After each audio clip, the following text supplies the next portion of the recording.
Hello friends, good morning everyone. Welcome back to my channel.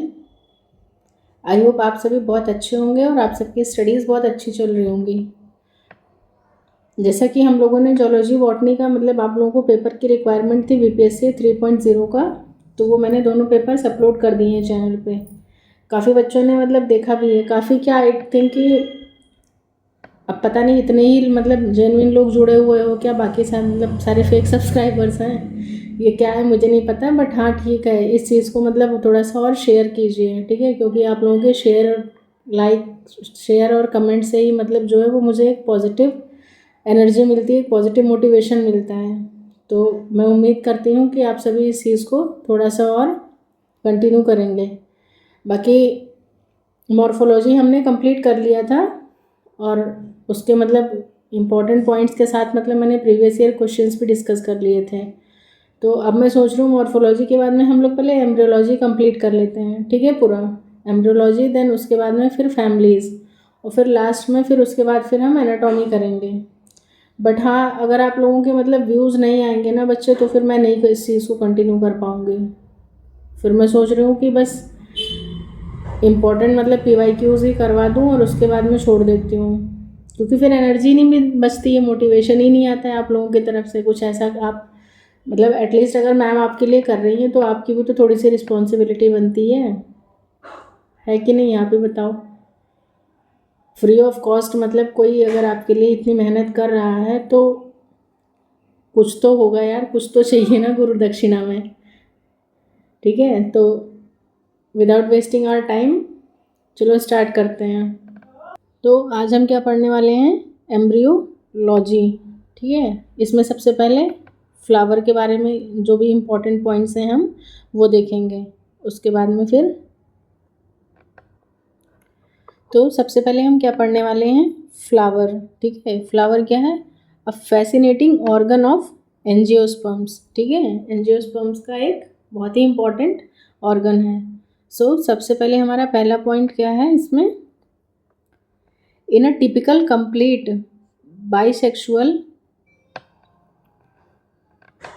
bisexual and hypogynous flower, the arrangement of floral whorls on the thalamus from the outermost to the innermost। हमें ये बताना है कि एक flower का structure आप सभी ने देखा है, सभी को पता है, तो उसमें बाहर से अंदर की तरफ में क्या क्या चीज़ें आती हैं, ठीक है, कौन कौन से फ्लावर के पार्ट्स होते हैं। तो सबसे पहले जो बाहर वाला होता है ग्रीन कलर का, वो क्या होता है हमारा कैलिक्स, देन कोरोला, उसके बाद में मेल रिप्रोडक्टिव सिस्टम जो होता है वो क्या है, एंड्रोशियम, और उसके बाद में अंदर गाइनोशियम होता है, ठीक है। तो ये सारी चीज़ें आ जाती हैं। उसके बाद में नेक्स्ट पॉइंट है, अ डाइकोटिलिडनस प्लांट बियर्स फ्लावर्स। जो डाइकॉट प्लांट होते हैं, अब इतना तो पता चल ही गया होगा डाइकॉट क्या है, तो क्या बियर करते हैं, flowers but never produce fruits and seeds. The most probable cause for the above situation is. तो डाइकॉट है लेकिन क्या कर रहा है, बियर फ्लावर भी है उसके पास, लेकिन ना तो वो फ्रूट प्रोड्यूस कर पा रहा है ना ही सीड्स। तो उस कंडीशन में पूछ रहे कि क्या कॉज हो सकता है, तो प्लांट डायोशियस है, ठीक है। And bear only staminate flower, वो सिर्फ मेल फ्लावर होगा, फीमेल नहीं होगा। समझ में आया बच्चे, क्योंकि देखो जो फीमेल फ्लावर होगा फर्टिलाइजेशन के बाद में फ्रूट भी बनेगा और डेफिनेटली उसमें सीड्स भी बनेंगी, लेकिन जो मेल फ्लावर होगा स्टेमिनेट फ्लावर होगा, स्टेमेंस जिसमें होंगे सिर्फ, वो ऐसा नहीं होगा। रियल लाइफ में ऐसा एग्जाम्पल देखा होगा आप सभी ने, कद्दू का प्लांट देखा है ना।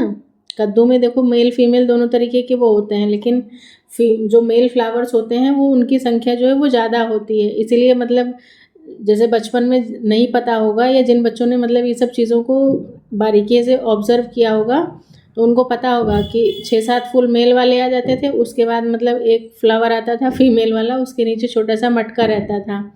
तो उससे पता चलता था कि हाँ ये वाला इसमें कद्दू लगेगा। और बाकी वाले क्या होते हैं, आजकल तो बहुत ट्रेंडिंग है, क्या करते हैं उसको तोड़ के पॉलिनेट करवा दिया, उसके बाद में तोड़ करके पॉलिनेट करवा दिया, और फिर क्या करते हैं उसको as a form of vegetable, या फिर आप उसके पकौड़े वगैरह बना के खा लेते हैं।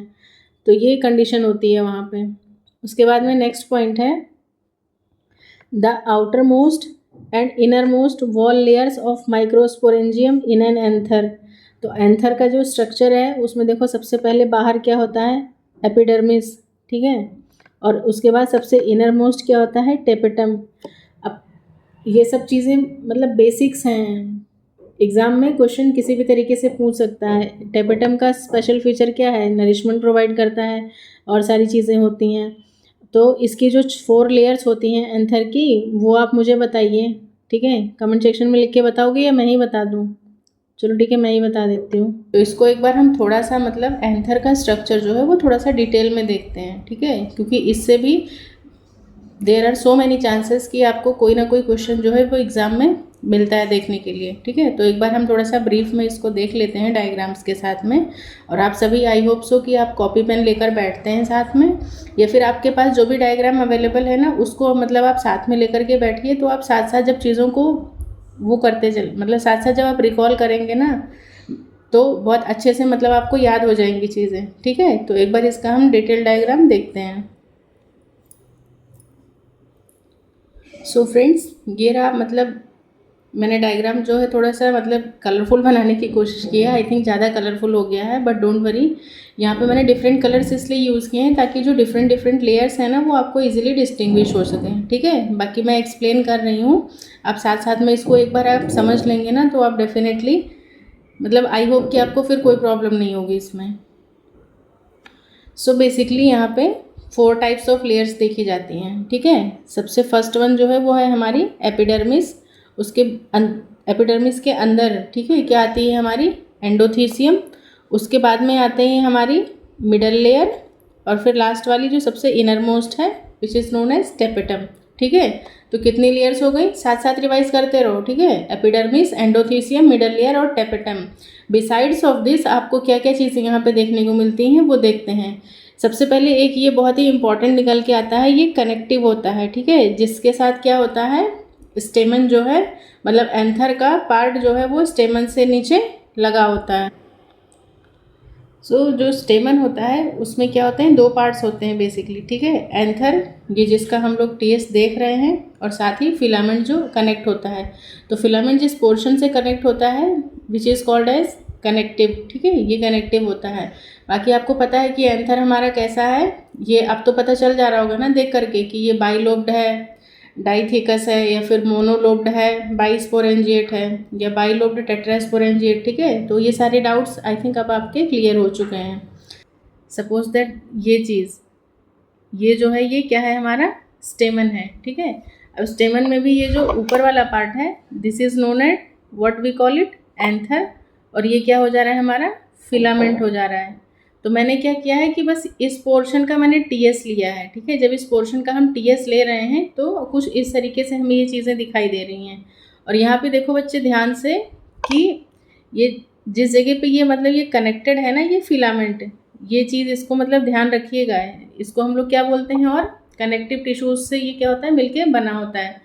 तो बस ये सारी चीज़ें अब हम इसको थोड़ा सा डिटेल्स में देखते हैं, क्योंकि ऑलरेडी मतलब इनकी जो लेयर्स होती हैं they are basically made up of 4 type of layers, ठीक है। कौन कौन सी हैं, the outer one is epidermis, सबसे पहली क्या होती है एपिडर्मिस, फिर एंडोथीशियम, उसके बाद में थर्ड लेयर आ जाती है हमारी middle layer, and the inner most one is tapetum which is fourth one, ठीक है। तो 4 लेयर्स हो गई, epidermis, endothecium, middle layer and the tapetum. अब देखो फंक्शंस भी इनके साथ साथ में देखते चलते हैं, ठीक है। तो सबसे पहले अगर हम एपिडर्मिस की बात करते हैं तो एपिडर्मिस क्या है, ये आउटर मोस्ट लेयर है, और इसका फंक्शन क्या है, प्रोटेक्टिव इन नेचर, मतलब सीधी सी बात है बाहर ये प्रोटेक्शन का काम करेगी। अब देखो इमेज में देख लो, क्योंकि आई डोंट से दैट कि हाँ जो मैं बता रही हूँ यही एग्जाम में एग्जैक्टली पूछेगा, बस आपका कॉन्सेप्ट अगर क्लियर होगा ना तो एग्जाम में क्वेश्चन कुछ भी करके पूछ लेगा, असर्शन रीजन की फॉर्म में पूछ लेगा, डायरेक्ट क्वेश्चन पूछ लेगा, या थोड़ा सा चीज़ों को ट्विस्ट करने की कोशिश करेगा। So I know that you guys can easily solve that question. So epidermis की बात करते हैं, डायग्राम पे ध्यान से देखिए, ये जो ब्राउन कलर का मैंने बनाया हुआ है ना आउटर मोस्ट लेयर, ये पूरा एपिडर्मिस है, ठीक है। बाहर है सबसे आउटर मोस्ट हो गया और प्रोटेक्टिव इन फंक्शन हो गया। आई होप ये लेयर क्लियर हो गई, ठीक है, एपिडर्मल लेयर जो है वो क्लियर हो गई। उसके अंदर अगर हम बढ़ते हैं तो ये जो लेयर है हमारी ये ग्रीन कलर से है ना, ये ग्रीन कलर से आपको दिखाई दे रही है, इसको ध्यान से देखिए पूरे इमेज में। ये क्या है? एंडोथेशियम है, ठीक है। इनर टू एपिडर्मिस पूछता है कई बार कि एंडोथेशियम कौन सी लेयर है, किस नंबर की लेयर है, या फिर नियर टू मिडल लेयर है, या नियर टू टेपेटम है। तो इस तरीके के मतलब क्वेश्चंस पूछता है। क्वेश्चन कुछ भी हो सकता है, बस आपको एक बार ये डायग्राम आपको क्लैरिफाई करना है अपने माइंड में। After that you can solve each and every question related to that topic, okay. तो एंडोथेशियम जो है वो मैंने ग्रीन कलर से ड्रॉ किया है। अब देखो बच्चे, यहाँ पे है कुछ जगहों पे मैंने, कुछ जगह पे ये देखो, इस पोर्शन पे क्या है, ये खाली है। तो क्या लग रहा है, मैं बनाना भूल गई हूँ? नहीं, ऐसा नहीं है। एंडोथेशियम में ही कुछ जगहों पे मतलब यहाँ पे ये लेयर एब्सेंट होती है, ठीक है। अब जब एंडोथेशियम का फंक्शन क्या था, डेhiscence ऑफ एंथर, एंथर के डेhiscence में हेल्प कर रहा था। लेकिन जब ये पूरा ही पैक करके रखेगा तो फिर डेhiscence कहाँ से होने पाएगा, ठीक है। इसीलिए क्या है, कुछ जगहों पे ये जो हमारी एंडोथेशियम थी इन प्लेसेस पे वो क्या है, एब्सेंट है, ठीक है। तो जिस पोजीशन पे ये एंडोथेशियम हमारी एब्सेंट है उसको हम लोग किस नाम से जानते हैं? वी कॉल इट स्टोमियम, ठीक है। क्या बोलते हैं? स्टोमियम। ये दोनों साइड प्रेजेंट है बट मैंने एक साइड आपको रिप्रेजेंट किया है, स्टोमियम। अब यहाँ पे क्या है देखो, एंडोथेशियम लेयर एब्सेंट होती है, ठीक है। और फंक्शन क्या है इसका, from here the anther burst और डेhiscence, यहाँ से क्या है, एंथर फटता है या उसका डेhiscence होता है। उसके बाद में देखो, जो भी मैंने बताया था यहाँ पे जिस चीज़ से मतलब ये जुड़ा होता है, दिस इज, ये कनेक्टिव होता है, ठीक है, जो फिलामेंट से इसको जोड़ने का काम करता है। तो कनेक्टिव का फंक्शन तो आई डोंट थिंक सो कि मुझे लिखने की ज़रूरत है, आपको पता चल गया। देन उसके बाद में आइए फिर से डायग्राम में आते हैं और देखो यहाँ पे ये रेड कलर से एक मैंने बनाई हुई है लेयर, ठीक है। ये भी कहीं से टूटी हुई है क्या? नहीं, ये कंप्लीट है। तो ये क्या कहलाती है, हमारी मिडल लेयर है, ठीक है। और ये जनरली कैसी होती है, सिंगल लेयर की होती है। लेकिन इसमें भी एक एक्सेप्शन निकल के आता है। बताइए क्या हो सकता है एक्सेप्शन? नहीं पता है, ठीक है। मैं अभी एक एक करके इनको थोड़ा सा और डिटेल में आपको थोड़ा सा मतलब समझाऊंगी, ठीक है। बस एक बार आप बने रहिए मेरे साथ और सुनते रहिए चीज़ों को। तो मिडल लेयर है, जनरली ये कैसी होती है, सिंगल लेयर होती है, मार्क करो इसको। और इसका काम क्या है, नरिशमेंट और साथ ही साथ प्रोटेक्शन का काम। अब तक प्रोटेक्शन का ही काम चल रहा था, मतलब एपिडर्मिस प्रोटेक्शन कर रही थी, एंडोथेशियम जो था वो क्या कर रहा था, डेhiscence ऑफ एंथर कर रहा था। अब पहली बार यहाँ पे प्रोटेक्शन के साथ साथ में क्या देखने को मिल रहा है, हमें नरिशमेंट भी देखने को मिल रहा है, मतलब नरिशमेंट प्रोवाइड किया जाएगा। उसके बाद में next inner to middle layer हमें क्या देखने को मिलता है, ये देखो जो मैंने ग्रीन कलर से, मतलब पहले मैंने येलो से बनाया था बट आई थिंक ये आपको इतना विजिबल नहीं हो रहा होगा, तो मैंने इसको थोड़ा सा ग्रीन से मतलब फिर से उसी पे कर दिया है, सिंगल ही ये है, ठीक है। तो इसको हम लोग किस नाम से जानते हैं, टेपेटम के नाम से जानते हैं। ये क्या है, इनर मोस्ट लेयर है। सबसे इनर मोस्ट लेयर पूछेगा तो टेपेटम, सबसे आउटर मोस्ट लेयर पूछे तो एपिडर्मिस, ठीक है। अब टेपेटम का फंक्शन क्या है, provide nourishment to the developing pollen grains. तो इसके अंदर ये जो हमारे पिंक पिंक कलर से जो आपको दिख रहे हैं ग्रेन्स लाइक, ये क्या है, हमारी पोलन ग्रेन्स हैं। इनको नरिशमेंट प्रोवाइड कौन करता है, टेपेटम, ठीक है। तो ये चीज़ें हो गई। अब ये तो मतलब डायग्राम के बेसिस पे इतना हुआ, ठीक है। बाकी अपार्ट फ्रॉम दिस मैं थोड़ा सा और इसको डिटेल में आपको समझाती हूँ और आप इसको सुनिए, और जो भी इंपॉर्टेंट पॉइंट्स लग रहे हैं you kindly pause the video and note down that point in your notes, okay. सबसे पहले एपिडर्मिस है। एपिडर्मिस में तो कुछ मुझे मतलब इतना नहीं लगता, बस आउटर मोस्ट लेयर है, प्रोटेक्टिव इन फंक्शन है, ठीक है। उसके बाद बात आती है जो हमारी सेकंड नंबर पे लेयर है। इनको अगर हम मार्क कर दें तो कैसा रहेगा, I think this is first one, this is second one, endothecium, ठीक है। एंडोथेशियम की बात करते हैं, इनर टू एपिडर्मिस है। अब देखो इसके बारे में कुछ इंपॉर्टेंट चीज़ें हैं, नोट करते चलो साथ साथ में। ये क्या है, made up of bands of, ये किससे मिलके बनी होती है, made up of bands of alpha cellulose, ठीक है। क्वेश्चन पूछ सकता है, अल्फा सेलुलोज के बैंड से मिलके बनी होती है, which is also known as fibrous layer. इसीलिए इसको हम लोग कभी कभी फाइब्रस लेयर के नाम से भी जानते हैं। और ये क्या करती है, help in dehiscence of anther, ठीक है। ये चीज़ क्लियर हो गया। बट यहाँ पे देखो क्या है कि इम्पॉर्टेंट पॉइंट ये निकल के आता है कि कुछ ऐसी फैमिलीज़ होती हैं जिनके एंथर में ये लेयर जो है वो एब्सेंट होती है। एक्सेप्शंस हमेशा साथ में लेके चलो हर चीज़ का। तो वो 2 फैमिलीज़ कौन कौन सी हैं, हाइड्रोकैरिटेसी और दूसरा क्लिस्टोगैमस फ्लावर्स जो होते हैं उनको ओपनिंग तो होनी नहीं होती है, ना बर्स्टिंग होता है ना कुछ होता है, उनको खुद में ही सारा कुछ हो जाना होता है। तो क्लिस्टोगैमस फ्लावर्स में भी एंडोथीशियम एब्सेंट होता है। तो अगर आप कभी आपसे कोई पूछे कि एंडोथीशियम कहाँ कहाँ पे एब्सेंट हो सकता है या होता है, तो आप क्या बताएंगे, एक तो हाइड्रोकैरिटेसी फैमिली के जो मेंबर्स हैं उसमें एब्सेंट होता है और साथ ही क्लिस्टोगैमस फ्लावर्स में भी एब्सेंट होता है। ओके, उसके बाद देखो जो हमारी थर्ड लेयर है, मतलब ये स्टोमियम था, मतलब ये ओपनिंग हो गई, sorry this is not the third layer exactly, stomium हो गया, इसका तो पता हो गया एब्सेंट होता है, क्यों, एंथर की बर्स्टिंग के लिए या फिर डेसेंस के लिए। अब जो तीसरी लेयर आती है वो है मिडल लेयर, ठीक है। जनरली मैंने क्या बताया, इसका दोनों काम नरिशमेंट के साथ साथ प्रोटेक्शन हो गया और ये जनरली सिंगल लेयर की होती है, लेकिन इसका एक्सेप्शन जो है वो सेवरल लेयर्स हमें देखने को मिलता है निकोटियाना में, ठीक है। टोबैको प्लांट में, टोबैको प्लांट का जो एंथर होता है वहाँ पे ये सेवरल लेयर्स की होती है। और साथ ही साथ अगर बात की जाए तो मिडल लेयर एब्सेंट होती है कुछ फैमिलीज़ में, उसके भी एग्जांपल हैं। If you want to write down, note down, then you can write. तो नेजाडेसी और लैमनेसी, ये 2 फैमिलीज़ हैं जहाँ पे ये एब्सेंट होती है। उसके बाद में बात करते हैं जो हमारी फोर्थ लेयर है वो क्या है, हमारी टेपेटम। टेपेटम इनर मोस्ट है, मेजर काम इसका क्या होता है, नरिशमेंट ही प्रोवाइड करना होता है, ठीक है, किसको, पोलन ग्रेन्स को। अब इसमें भी देखो टाइप्स ऑफ टेपेटम की अगर हम बात करते हैं, मतलब नरिशमेंट तो प्रोवाइड करती है, साथ ही साथ क्या करती है, सीक्रेट्स एंजाइम एंड हॉर्मोन्स भी प्रोवाइड करती है।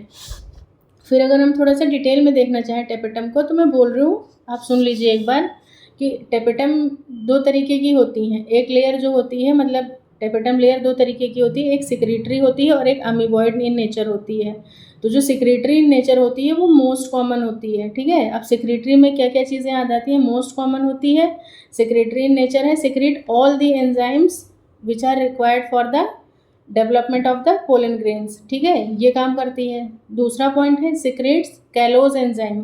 कैलोज एंजाइम जो है वो कौन सिक्रेट करता है, तो टेपेटम लेयर ही सिक्रेट करती है, इसको मार्क करिए।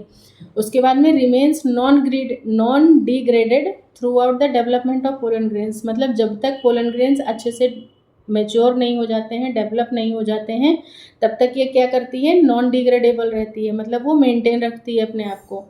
अब बात करते हैं कि कैलोज एंजाइम सिक्रेट करता है, तो कैलोज एंजाइम काम क्या करता है, तो कैलोज एंजाइम का जो काम है वो डिसॉल्व करता है कैलोज को to make pollen grains free. अब देखो जैसे पोलन ग्रेन क्या होती है, मैं यहाँ पे बता दूँ, यहाँ पे ड्रॉ करती हूँ, ये इस तरीके से होता है ना, ये टेट्राड, मतलब 3 हमें यहाँ दिख रहे हैं और चौथा पीछे होता है, तो ये क्या कंडीशन कहलाती है, ये टेट्राड होता है। Let me change the colour, ये क्या है, टेट्राड है। अब ये यहाँ पे क्या है, ये जो वॉल बनी होती है ये किसकी बनी होती है, ये कैलेज की बनी होती है, ठीक है। और इसी को कैलोज एंजाइम जो है वो क्या करता है, डिग्रेड करता है, ताकि इसमें से ये जो पोलन ग्रेन्स हैं ये बर्स्ट आउट होके बाहर निकल सकें। और साथ ही साथ क्या काम करती है, मतलब सेक्रेटरी टेपेटम वॉल और क्या काम करती है, सेक्रेट करती है ऑक्सिन को, ठीक है, ऑक्सिन का सेक्रेशन भी इसी से होता है, नरिशमेंट दे ही रही है, शो पॉलीप्लाइडी भी शो करती है। और एक इम्पॉर्टेंट फीचर निकल के आता है, और शायद क्वेश्चन आपको देखने को भी मिला होगा कुछ एग्जाम्स में, मैंने देखा हुआ है। तो ये क्या करती है कि एक तरीके का लिपिड बॉडी मतलब बनाती है, ठीक है, एक तरीके का लिपिड बॉडी का फॉर्मेशन करती है, जो हमारा मतलब ये एंथर है, इसी में एक प्रोयूबिश करके एक बॉडी प्रेजेंट होती है, ठीक है। तो वो जो बॉडी होती है उसके अंदर में क्या होते हैं कि स्पोरोपोलिनिन भरा होता है, ठीक है। अब ये जो स्पोरोपोलिनिन है ये मतलब ये जो यूबिश बॉडीज़ हैं इनके अंदर स्पोरोपोलिनिन भरा होता है। अब यूबिश बॉडीज़ क्या करती हैं, अपना स्पोरोपोलिनिन पोलन ग्रेन को दे देती हैं और वो क्या करते हैं, उससे आउटर लेयर का फॉर्मेशन कर लेते हैं, ठीक है।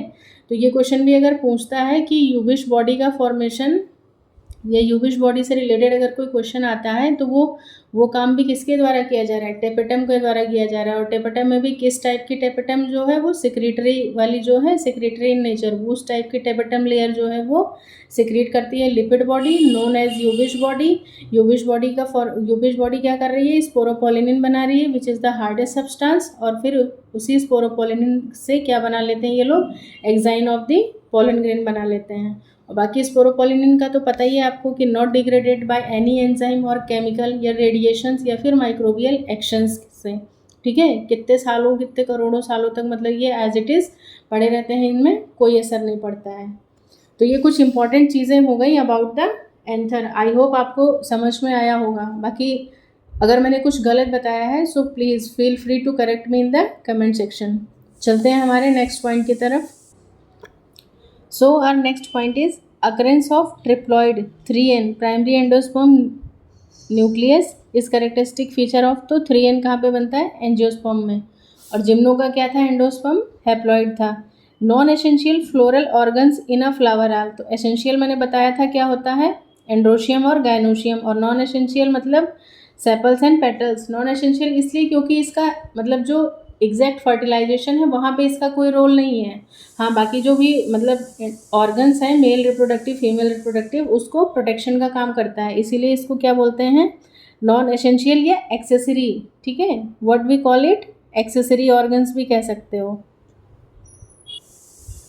एक्सेसरी ऑर्गन सेपल्स और पेटल्स हो गए। नेक्स्ट पॉइंट है the proximal end of the filament of a stamen is attach to. ये क्वेश्चन तो बहुत ही ज़्यादा इंपॉर्टेंट है और इसको अलग से कॉपी में लिख लो, ठीक है। ये पूरी लाइन एज इट इज़ लिख लो और इसको रट लो। एनसीईआरटी में भी दिया हुआ है और ये क्वेश्चन में पूछा गया है, कई बार मैंने देखा है इससे रिलेटेड क्वेश्चन।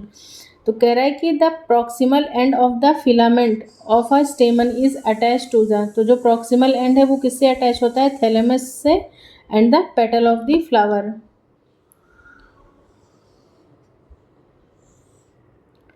नेक्स्ट पॉइंट है a typical angiosperm anther is. Typical angiosperm का एंथर कैसा होता है, बाई लोब्ड।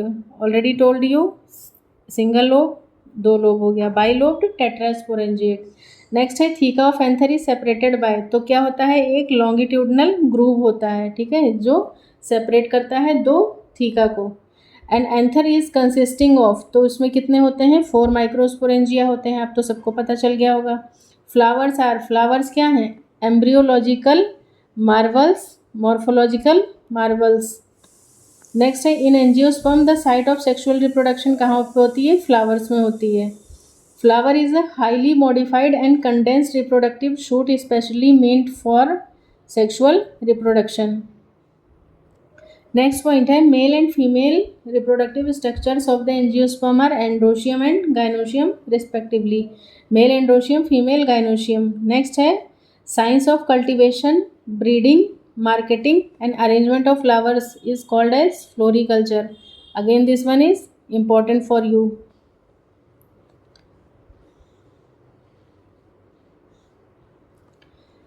अब चलते हैं नेक्स्ट फर्टिलाइजेशन की तरफ। फर्टिलाइजेशन में देखते हैं हमें क्या क्या पॉइंट्स गिवन है यहाँ पे। So first point is the fate of the male gamete discharge in the synergid. जो मेल गैमीट डिस्चार्ज होता है सिनर्जिड में, तो कितने मेल गैमीट आते हैं, 2 आते हैं ना। जब एंथर में देखो पहले 2 बनते हैं, एक जनरेटिव सेल होता है और एक वेजिटेटिव सेल होता है। तो वेजिटेटिव सेल तो एज इट इज़ रहता है, जनरेटिव सेल क्या होता है, 2 में डिवाइड हो जाता है, 2 न्यूक्लियस में। तो क्या होता है कि जो मेल गैमीट हैं वो डिस्चार्ज होते हैं सिनर्जिड में, तो क्या होता है, एक फ्यूज़ करता है एग के साथ और दूसरा वाला जो है वो किसके साथ फ्यूज़ कर जाता है, सेंट्रल न्यूक्लियाई के साथ, ठीक है। तो ये इंपॉर्टेंट है। नेक्स्ट है helpful in preserving pollen as fossil. क्यों प्रिजर्व कर सकते हैं, अभी ऑलरेडी मैंने बताया आपको कि क्यों, स्पोरोपोलिनिन है जिसको किसी भी तरीके से आप डिग्रेड नहीं कर सकते हो, वो काफ़ी लॉन्ग टाइम तक वो एज इट इज़ रिमेन रहता है। नेक्स्ट पॉइंट है ड्यूरिंग माइक्रोस्पोरोजेनेसिस। माइक्रोस्पोरोजेनेसिस मतलब कि क्या बात हो रही है यहाँ पर, पोलन ग्रेन्स की बात हो रही है। तो मियोसिस कहाँ पे होता है, माइक्रोस्पोर मदर सेल के अंदर मियोसिस होता है। Again this point is important for you. Next point, in dash plants and ovary contain one ovule. तो सिंगल ओव्यूल किस में होता है? व्हीट, पैडी, मैंगो, इन सब में वन ओव्यूल होता है। नेक्स्ट है, विंग पोलन ग्रेन्स कहाँ पे होती हैं? पाइनस में होती हैं, जिम्नो में रहता है ये। नेक्स्ट है, पेरिस्पर्म डिफर्स फ्रॉम एंडोस्पर्म। तो ये क्या होता है? पेरिस्पर्म जो है वो डिप्लॉयड टिश्यू होता है। The ovule of an angiosperm is technically equivalent to, ये क्वेश्चन इंपॉर्टेंट है, मोस्ट इंपॉर्टेंट है।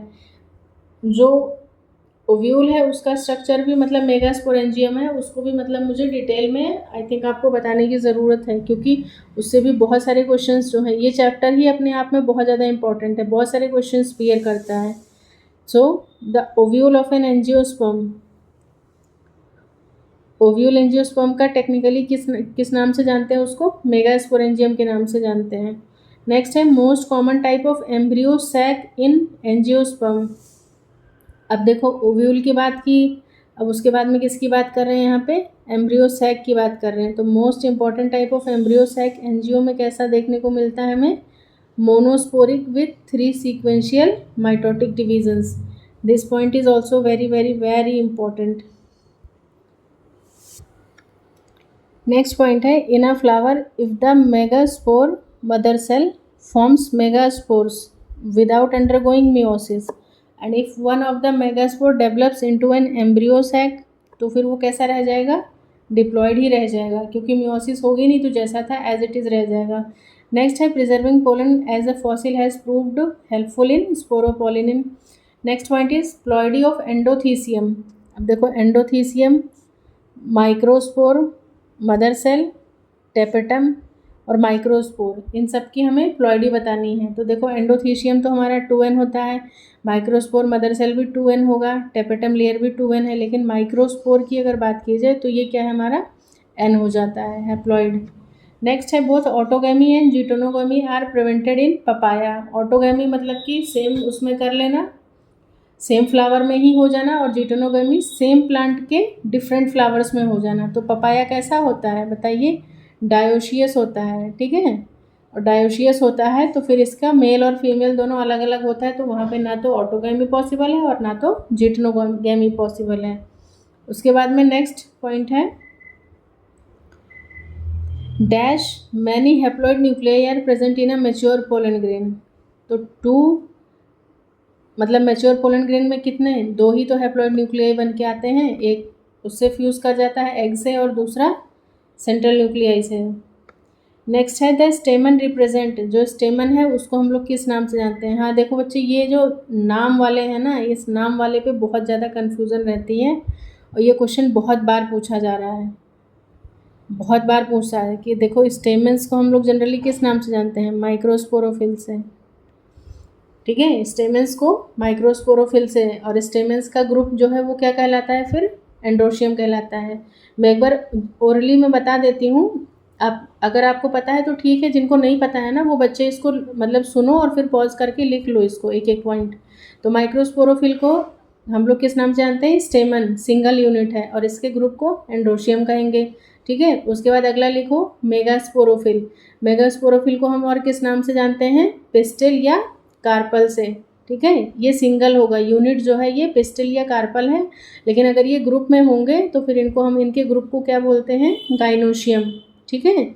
उसके बाद में माइक्रोस्पोरेंजिया जो होता है उसको हम लोग किस नाम से जानते हैं और क्या बोलते हैं? उसको पोलन सैक बोलते हैं, ठीक है। और मेगास्पोरेंजिया को क्या बोलेंगे? ओव्यूल।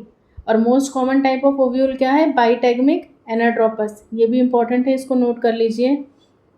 उसके बाद में जो फीमेल गैमेटोफाइट होता है ना, ये हैप्लॉइड होगा, याद रखिएगा। फीमेल गैमेटोफाइट है, इसको किस नाम से जानते हैं हम लोग? एम्ब्रियो सैक के नाम से। और एम्ब्रियो सैक हमारा कैसा होता है? 7 सेल्ड 8 न्यूक्लिएट होता है, ये चीज़ याद रखिएगा। बाकी एक बार चलो थोड़ा सा मैं बता देती हूँ ऐसे सिंपली ड्रॉ करके। ये देखो, ये हो गया हमारा एम्ब्रियो सैक। अब इसमें देखो ये 3 एंटीपोडल्स होते हैं, उसके बाद में यहाँ पे एक एग सेल होगा और 2 सिनर्जिड्स होते हैं साथ में, और साथ में यहाँ पर 2 पोलर न्यूक्लियाई होते हैं, तो ये कितने हो गए 1 2 3 4 5 6 7 8, ठीक है, कितने हो गए 8 न्यूक्लियाई। लेकिन अगर हम सेल की बात करें तो अगर आप सेल काउंट करो तो देखो 1 2 3 4 5 6 और ये बड़ा वाला 7, इसीलिए ये कंडीशन क्या कहलाती है 7 celled 8 nucleate stage. This question is also asked so many times in the previous examinations.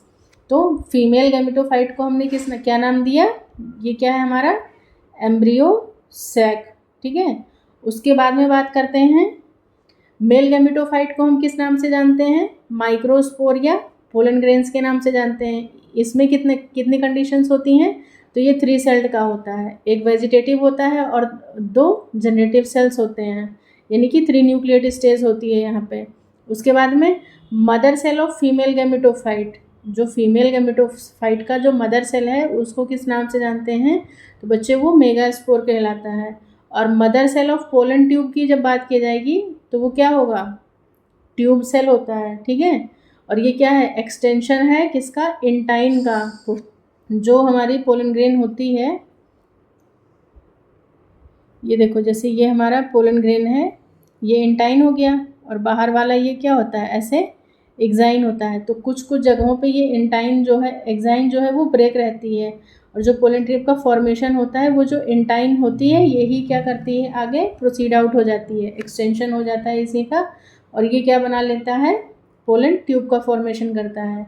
Mother cell of male gamete का जो मदर सेल है वो क्या है, जनरेटिव सेल है, ठीक है। एक जनरेटिव सेल से 2 मेल गैमीट का फॉर्मेशन होता है। और मदर सेल ऑफ एंडोस्पर्म की बात की जाए तो ये क्या है, हमारा सेंट्रल सेल हो गया, जो ये हमारा क्या कहलाता है, मदर सेल ऑफ एंडोस्पर्म। तो जो मैंने इतने पॉइंट्स बताए ना, ये एकदम एज इट इज़ आप लिख करके, जहाँ पे भी आपकी स्टिकी नोट्स है, जहाँ पर स्टडी टेबल है, whether you spend your most of the time of your day, वहाँ पे आप इसको पेस्ट कर लो और इसको मतलब डे बाय डे इसको रिकॉल करते रहो। बिकॉज मैंने तो मतलब हर एग्ज़ाम में देखा है, अगर एम्ब्रियोलॉजी से क्वेश्चन पूछा है, कुछ नहीं समझ में आ रहा है एग्जामिनर को, तो इस पॉइंट को वो ज़रूर पिक आउट करते हैं, ठीक है। चलते हैं नेक्स्ट पॉइंट की तरफ। नेक्स्ट पॉइंट है एंथर इज जनरली कैसा है हमारा, टेट्रास्पोरेंजिएट, पता चल गया।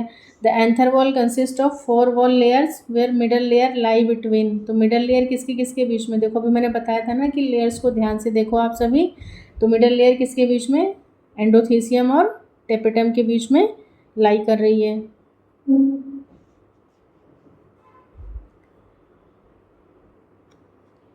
चलते हैं नेक्स्ट पॉइंट की तरफ। हमारा अगला पॉइंट क्या कह रहा है, transportation of nutrients to inner side of anther, correct function तो किसका आता है, टेपिटम का आ जाता है। Dash of the pollen grain divides to form 2 male gamete, 2 male gamete कौन बनाता है, अभी मैंने बताया था बच्चे, जनरेटिव सेल।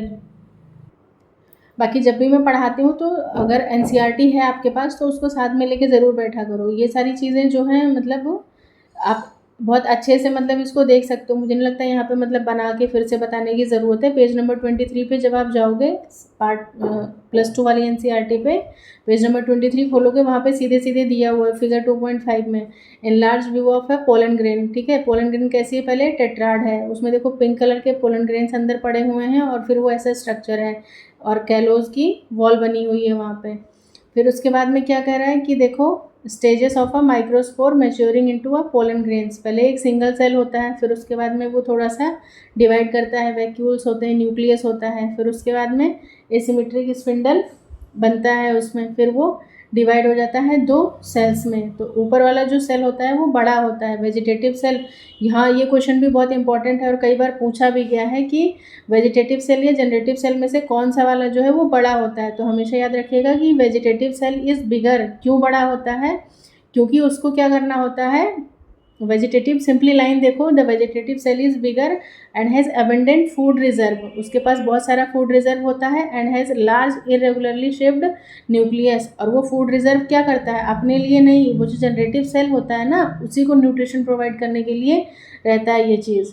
और जब बात करते हैं जनरेटिव सेल की, तो जनरेटिव सेल स्मॉल होता है, फ्लोट्स इन द साइटोप्लाज्म में तैरता रहता है ऑफ द वेजिटेटिव सेल का, और स्पिंडल शेप्ड का होता है। ये सेल कैसा होता है? स्पिंडल शेप्ड होता है। लेकिन वेजिटेटिव की बात की जाए तो उसका कोई शेप नहीं है, मतलब फिक्स शेप नहीं होता है, और ये स्पिंडल शेप का होता है with dense cytoplasm and a nucleus. और 60%, हाँ ये चीज़ भी इंपॉर्टेंट है, इसको भी नोट कर लीजिए यहाँ पे कि ओवर 60% ऑफ द एंजियोस्पर्म जो है उसमें पोलन ग्रेन जो है वो 2 सेल्ड स्टेज पे शेड कर जाता है। बहुत इंपॉर्टेंट क्वेश्चन है ये। 2 सेल्ड स्टेज मतलब एक वेजिटेटिव एक जनरेटिव ही रहेगा, तभी वो क्या कर जाएगा? शेड कर जाएगा वहाँ से। लेकिन कुछ ऐसे हैं, अब बचे कितने? 40% बचे। उसमें क्या होता है कि जनरेटिव सेल जो है वो डिवाइड करता है कैसा? माइटोटिकली, ठीक है, मियोटिकली नहीं, माइटोटिकली। 1 से 2 बन जाएगा to give rise to 2 male gametes, ठीक है, 2 मेल गैमेट्स का फॉर्मेशन कर लेगा before pollen grains are shed, और वो 3 सेल्ड स्टेज हो जाती है। तो 40% एंजियोस्पर्म में क्या होता है? 3 सेल्ड होता है, लेकिन 60 में क्या होगा? 2 सेल्ड स्टेज ही रहता है। सो प्लीज़ एनसीईआरटी जिनके पास नहीं है वो ख़रीद लो, जिनके पास है वो इस पेज को बहुत अच्छे से पढ़ लो, इसमें बहुत सारी इंपॉर्टेंट चीज़ें दी गई हैं, ठीक है। Next one is cells that are found in a pollen grain when it is shed at 3 celled stage. तो 3 सेल्ड पे अभी मैंने आपको देखो बताया, जिनको नहीं पता है वो एनसीईआरटी खोल लो, ठीक है, अभी भी टाइम है, वीडियो को पॉज करो, जाके एनसीईआरटी उठा के लेके आओ, फिर बैठ के दोनों, एक तरफ मेरी वीडियो चला लो, एक तरफ में बुक रख लो, फिर देखो ध्यान से। तो एक वेजिटेटिव सेल है और साथ में 2 मेल गैमेट्स का फॉर्मेशन होता है, लेकिन ये कंडीशन हमें कहाँ पे देखने को मिल रही है?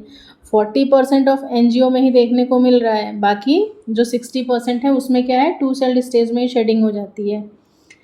Come to the next point, in a fully developed male gametophyte of flowering plants the number of nuclei, fully developed जो मेल गेमेटोफाइट है, यानी कि एक वेजिटेटिव सेल 2 वो हो गया, तो कितने आ जाएंगे? 3 हो जाएंगे। नेक्स्ट है mature ovules are classified on the basis of funicles, ठीक है, फ्यूनिकल्स के बेसिस पे ही जो मैच्योर ओव्यूल है उसका क्लासिफिकेशन होता है। तो यहाँ पे देखो ये चीज़ भी थोड़ा सा इम्पॉर्टेंट है, मैं ओव्यूल का स्ट्रक्चर कोशिश करती हूँ कि ड्रॉ करके आपको एक बार समझा दूँ, ठीक है, ताकि आपको मतलब वहाँ पे पता चले कि हाइलम कहाँ पे है, फ्यूनिकल कहाँ पे है। जिनको पता है दैट्स वेल एंड गुड, जिनको नहीं पता है वो बच्चे एक बार सीख लेंगे यहाँ से। सो पॉइंट्स देख लेते हैं, फिर मैं अभी बताती हूँ। Mature ovules are classified on the basis of funicles if micropyle lie close to the funicle, अगर माइक्रोपाइल जो है वो फ्यूनिकल के क्लोज में लाई कर रहा है तो उस टाइप के ओव्यूल्स को हम लोग क्या बोलते हैं? एनाट्रोपस बोलते हैं। Such type of questions are also very important for your examination point of view, ठीक है, बहुत सारे क्वेश्चंस ये टाइप्स ऑफ ओव्यूल्स से, तो ये सोच लो कि मतलब क्या ही बताएं कि कितना मतलब कितना फेवरेट टॉपिक होता है किसी भी एग्जामिनर का।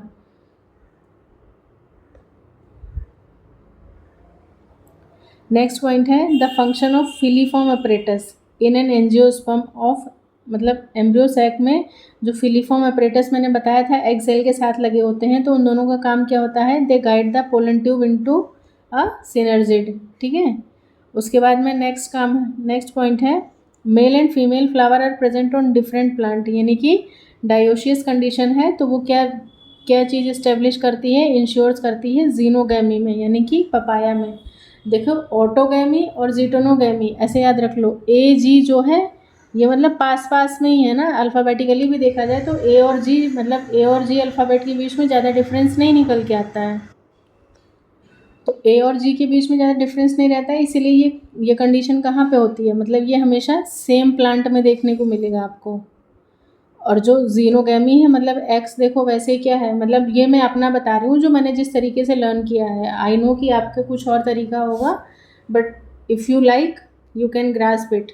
तो क्या होता है कि जीनोगैमी एक्स वैसे ही बहुत दूर है, तो डायोशियस प्लांट्स क्या होते हैं? मतलब अलग अलग हो गए, मतलब एक प्लांट यहाँ पे है तो दूसरा यहाँ पे है, और दोनों फिर अलग अलग कंडीशन में, मतलब एक मेल होगा तो दूसरा फीमेल होगा, ये कंडीशन हो जाती है। That situation protrudes out to geitonogamy, ठीक है।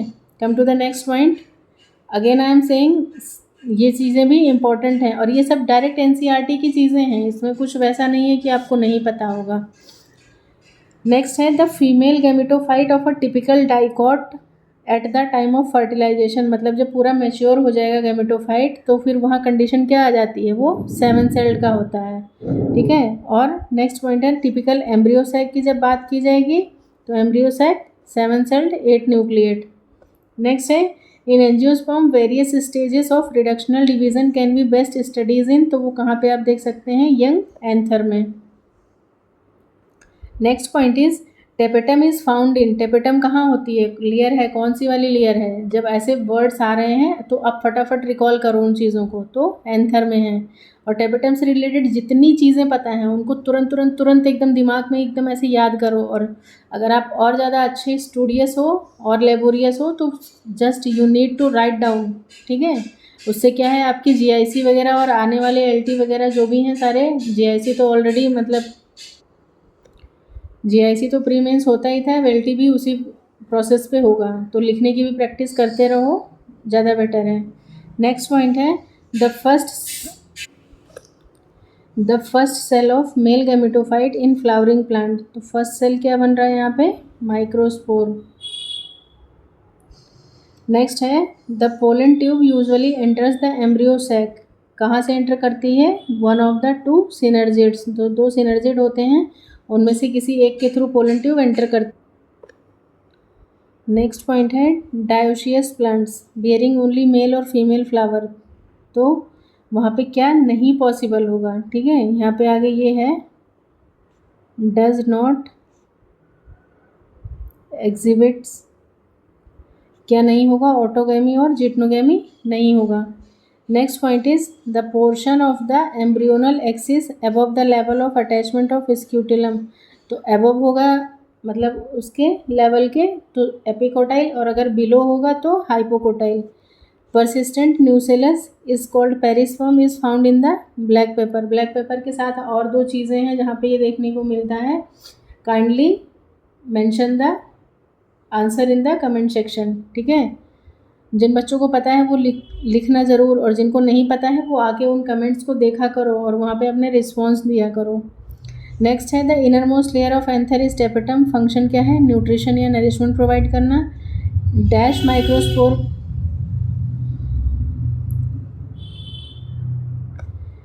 Microspore mother cell will give rise to 256 microspore after reduction division, तो ये कितने बार होगा, ये 64 टाइम्स होगा। ये भी एक अच्छा क्वेश्चन है, इंपॉर्टेंट क्वेश्चन निकल के आता है।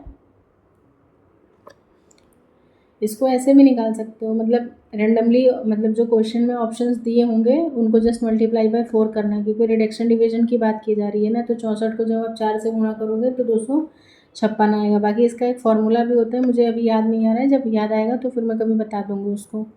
नेक्स्ट है dash structure of ovule takes part in storage of food, तो वो कौन काम कर रहा है, न्यूसेलस काम करता है। तो ये कुछ इंपॉर्टेंट चीज़ें निकल के आ गई यहाँ पे। इसमें जहाँ तक मुझे याद आ रहा है ब्लैक पेपर के साथ एक बीट रूट भी है और एक और कुछ है, तीसरा नहीं याद आ रहा है, देखिएगा ये। नेक्स्ट पॉइंट है the non endospermic seeds are present in, तो नॉन एंडोस्पर्मिक फीचर ही किसका है, डाइकॉट का, बस वहाँ पे एक एक्सेप्शन है, वो आप मुझे कमेंट सेक्शन में बताइएगा, ठीक है। नेक्स्ट है पेरिकार्प डेवलप्स फ्रॉम, तो ओवरी वॉल से पेरिकार्प डेवलप होता है। The endosperms found in angiospermic seed is different from that of gymnosperm in the sense that in the former, तो जो एंजियोस्पर्म की बात हो रही है तो एंजियोस्पर्म में क्या होता है, यहाँ पे जो एंडोस्पर्म बनता है वो आफ्टर द फर्टिलाइजेशन बनता है, ठीक है। फर्टिलाइजेशन के बाद में 3N का फॉर्मेशन होता है, लेकिन जिम्नो की जब बात करते हैं तो वो क्या बन जाता है, फॉर्म्ड बिफोर द फर्टिलाइजेशन, बस इतना सा डिफरेंस है। Generally dash megaspores take part in the development of female gametophyte of angiosperm, तो कितने मेगास्पोर्स पार्टिसिपेट करते हैं, सिंपली 1। नेक्स्ट है in angiosperm triple fusion necessary for the formation of 3N जो बनता है प्राइमरी एंडोस्पर्म सेल, वो क्या करता है, उसी में एंडोस्पर्म का फॉर्मेशन होता है। Dash is without exception in angiosperm, double fertilization जो है वो एंजियोस्पर्म में एक्सेप्शन नहीं है, लेकिन इसमें भी कुछ फैमिलीज हैं जहाँ पे क्या होता है, ये एब्सेंट होता है।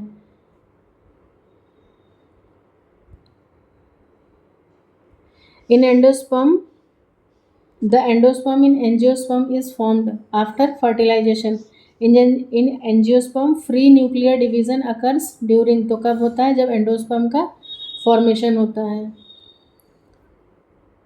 Free nuclear division endosperm formation के टाइम में। एक्चुअली पॉइंट्स बहुत ज़्यादा है और हमें फटाफट कवर करना होगा क्योंकि ऑलरेडी वीडियो जो है वो 42 मिनट का यहाँ पे हो चुका है। नेक्स्ट है polar nuclei are situated, polar nuclei situated in the central cell below the egg apparatus। ये क्वेश्चन भी इम्पॉर्टेंट है। प्रोटीनेशियस एंडोस्पर्म ऑफ मेज, तो प्रोटीनेशियस एंडोस्पर्म जो है उसका क्या कहलाता है? एल्यूरॉन लेयर, जो कि क्या है? प्रोटीन की बनी होती है। डाइकॉट एम्ब्रियो कंसिस्ट ऑफ, तो डाइकॉट की एम्ब्रियो में रेडिकल होगा, प्लीम्यूल होगा, कॉटिलिडन होंगे और कभी कभी एंडोस्पर्म भी रहता है। नेक्स्ट है if the number of chromosome in endosperm of a dicot plant is 36, मतलब एंडोस्पर्म की बात कर रहा है, यानी कि यहाँ पे क्या है? 3n की बात कर रहा है, 36, तो n क्या कितना हो जाएगा? 12 हो जाएगा। तो पूछ रहा है रूट की बात कर रहा है, तो रूट क्या होता है हमारा? 2n होता है, तो यानी कि आंसर क्या है हमारा? 24 क्रोमोजोम्स आ जाएंगे। नेक्स्ट पॉइंट है in angiosperm endosperm is formed by, तो कैसे बनता है? Division of fused polar nuclei और साथ ही मेल गैमेट्स का। नेक्स्ट है एल्यूरॉन लेयर इन मेज इज प्रेजेंट टुवर्ड्स, तो एल्यूरॉन लेयर मेज में कहाँ होती है? पेरिफेरी ऑफ कोलियोप्टाइल्स, इम्पॉर्टेंट है। नेक्स्ट है इन अ सीड ऑफ मेज, मेज की सीड में scutellum is considered as cotyledon because ये क्या करता है? Absorb food material and supplies them to the embryo. Next point है function of embryonal suspensor in angiosperm, important point है, इसको याद रखिएगा। Push embryo deeper into the endosperm. Next है in plants in nature autogamy is avoided since seed produced, जब autogamy क्या होती है? मतलब कुछ प्लांट्स में नेचर में क्या होता है? Autogamy is avoided since the seed produced are fewer in number और साथ ही डू नॉट जर्मिनेट सक्सेसफुली। ये सिंपली ये कह सकते हैं कि इनब्रीडिंग डिप्रेशन टाइप का हो जाता है, मतलब सेम प्लांट का ही है, अगर डिजीज है, म्यूटेशन है, कुछ है, तो वो फिर से वही हो जाएगा, इसीलिए ये चीज़ें होती हैं वहाँ पे। नेक्स्ट है each cell of the dash of angiospermic microsporangia is capable of giving rise to microspore tetrad, तो वो क्या होते हैं? स्पोरोजिनस टिश्यूज होते हैं। नेक्स्ट है egg apparatus of angiosperm, egg apparatus में एक एग सेल होता है और साथ में 2 सिनर्जिड होते हैं। Stalk with dash ovule remain attach to placenta, तो फ्यूनिकल के साथ ओव्यूल का मतलब डायग्राम मैं बना के दिखाऊंगी तो समझोगे इसको आप लोग, इम्पोर्टेंट है ये भी। नेक्स्ट पॉइंट है continuous self pollination in a species develops, तो क्या होंगे? वीक ऑफस्प्रिंग्स होंगे और मतलब वो ज़्यादा फ्रूटफुल नहीं रहेगा, वो सारी चीज़ें हो जाती हैं। इसीलिए आजकल तो क्या चल रहा है? हाइब्रिड का ट्रेंड चल रहा है कि अच्छे अच्छे कैरेक्टर्स को उठाओ, उनको करवा दो उनका हाइब्रिडाइजेशन और फिर बढ़िया से अपने अकॉर्डिंग, अपनी डिज़ायर के अकॉर्डिंग अपना फसल मिलता है उसमें। पेरिस्पर्म क्या है? रेमिनेंट ऑफ न्यूसेलस है। Generally number of integuments in the ovule of angiosperm and gymnosperm, तो नंबर ऑफ इंटेगुमेंट अगर एंजियो की बात करें तो 2 होता है और जिम्नो में 1 होता है। इंटेगुमेंट वो भी किस पे? ओव्यूल पे।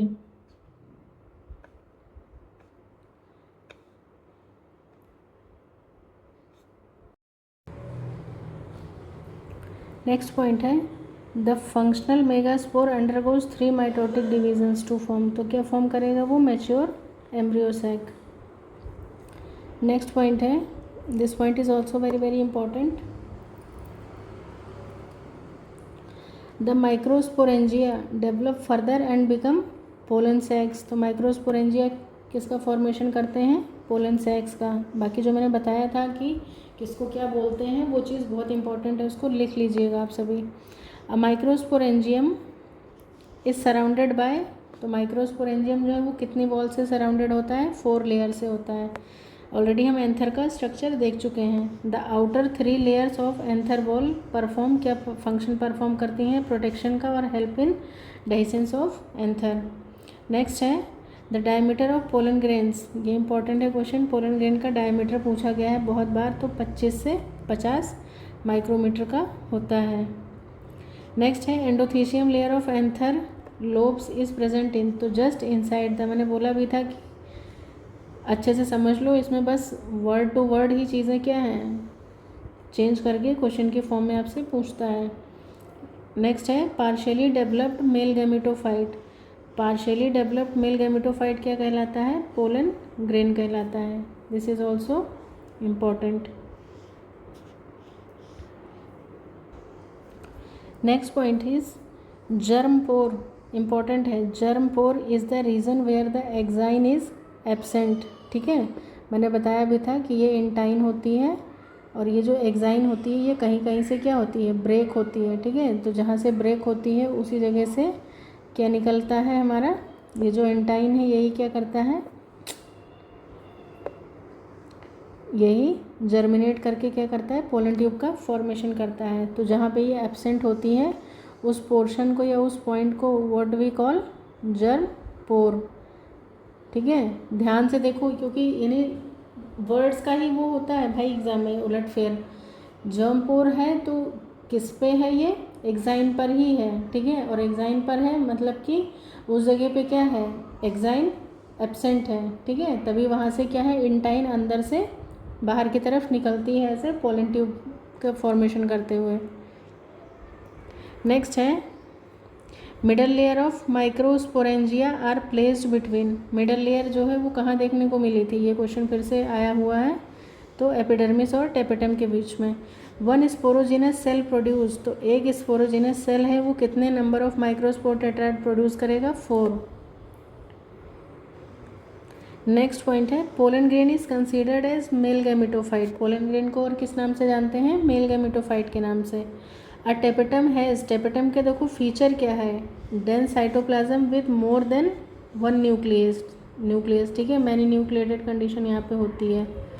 नेक्स्ट है when the anther is young a group of compactly arranged homogenous cells, so what we call them? Sporogenous tissues.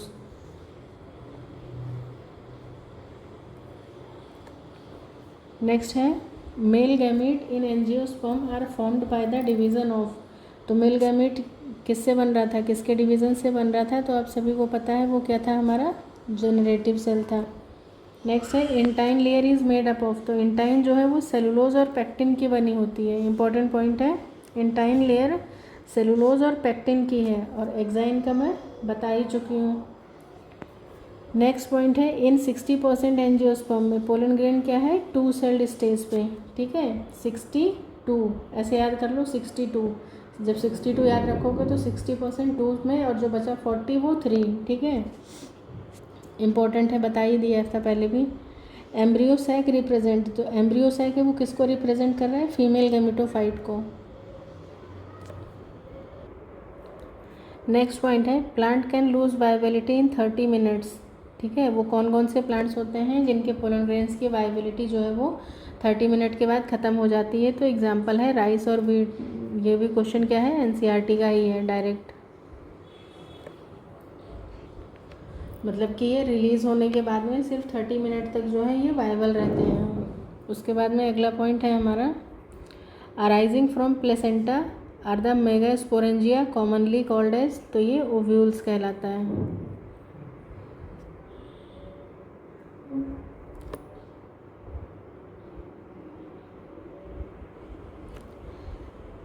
Important है ये टॉपिक। आई थिंक मैं पहले आपको ओव्यूल का स्ट्रक्चर समझा ही देती हूँ, क्योंकि ऐसे फिर एक बार याद रिकॉल हो जाएगा तो ज़्यादा सही रहेगा। नेक्स्ट क्या कर रहे हैं? 1 ovary in an ovary is found in, मतलब sorry 1 ovule in an ovary, एक ही ओव्यूल है एक ओवरी में, तो वो क्या है? व्हीट, पैडी और मैंगो वगैरह ये सब आ जाते हैं। मोर देन 1 ओव्यूल जब एक ओवरी में होगा तो वो क्या कहलाएगा? पपाया। जैसे देखो व्हीट वगैरह में क्या है? एक में एक ही ग्रेन निकलता है ना, लेकिन अगर इन सब में देखा जाए तो पपाया, वाटरमेलन, ऑर्किड वगैरह में तो मैनी सीड्स होते हैं।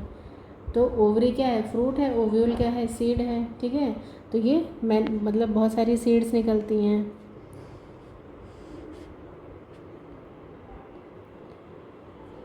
ऐसे मज़ा नहीं आ रहा ना, मैं एक बार समझा ही देती हूँ, फिर ये पॉइंट्स डिस्कस करते हैं।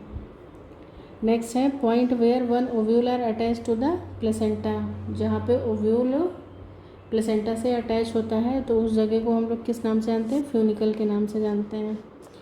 तो स्टूडेंट्स इसको मतलब इन पॉइंट्स को हम यहाँ पे वाइंड अप करते हैं। उसके बाद में लेक्चर भी आई थिंक लेंदी हो रहा है, तो नेक्स्ट लेक्चर में मैं आपको मतलब कि पूरा अच्छे से इसका स्ट्रक्चर वगैरह बता करके मेगास्पोरेंजियम का, एम्ब्रियो सैक का बढ़िया से मतलब मैं बना के बता के, और साथ में हम लोग थोड़ा सा उनको भी डिस्कस कर लेंगे, टाइप्स ऑफ ओव्यूल्स को, ठीक है। और फिर उसके बाद जो इसमें मतलब पॉइंट्स रिमेनिंग हैं उनको फिर हम आगे कंटिन्यू करते हैं, ठीक है बच्चे। तो मतलब यहाँ तक के लिए अभी सफिशिएंट है, इसको थोड़ा सा देखिए आप सभी, और वो जो चीज़ें इसमें नहीं समझ में आएंगी वो मुझे पूछ लेना कमेंट सेक्शन में। बाकी हम इसका नेक्स्ट लेक्चर जो है वो पार्ट 2, क्योंकि बहुत लेंदी हो जाएगा, तो पार्ट 2 हम इसका नेक्स्ट लेक्चर में कंटिन्यू करते हैं। तब तक के लिए थैंक्स फॉर वॉचिंग एवरीवन।